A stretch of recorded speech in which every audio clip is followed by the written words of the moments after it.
ಆಧುನಿಕ ಜಗತ್ತಿನ AI ಜಮಾನದಲ್ಲಿ ಏನು ಬೇಕಾದರೂ ಆಗ್ಬೋದು ಅನ್ನೋದಕ್ಕೆ ಈ ಘಟನೆಯೇ ಬೆಸ್ಟ್ ಎಕ್ಸಾಂಪಲ್ ಕಣ್ರಿ.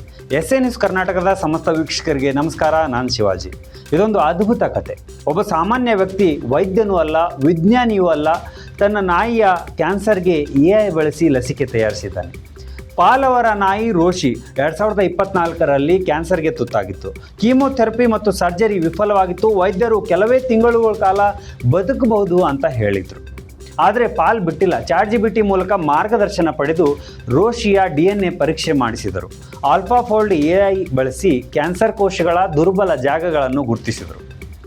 ಸ್ವಂತ DNAಯಿಂದ mRNA ಲಸಿಕೆ ತಯಾರಿಸಿದರು. ಡಿಸೆಂಬರ್ನಲ್ಲಿ ಮೊದಲ ಡೋಸ್ ಕೊಟ್ಟರು. 1 ತಿಂಗಳಲ್ಲಿ ರೋಶಿ ಸಂಪೂರ್ಣವಾಗಿ ಬದಲಾಯಿತು. ಕ್ಯಾನ್ಸರ್ ಗೆಡ್ಡೆ 75% ಕುಗ್ಗಿ ಹೋಗಿತ್ತು. ಮತ್ತು ಬೇಲಿ ಹಾರಿ ಆಟವಾಡತೊಡಗಿತು ಆ ನಾಯಿ.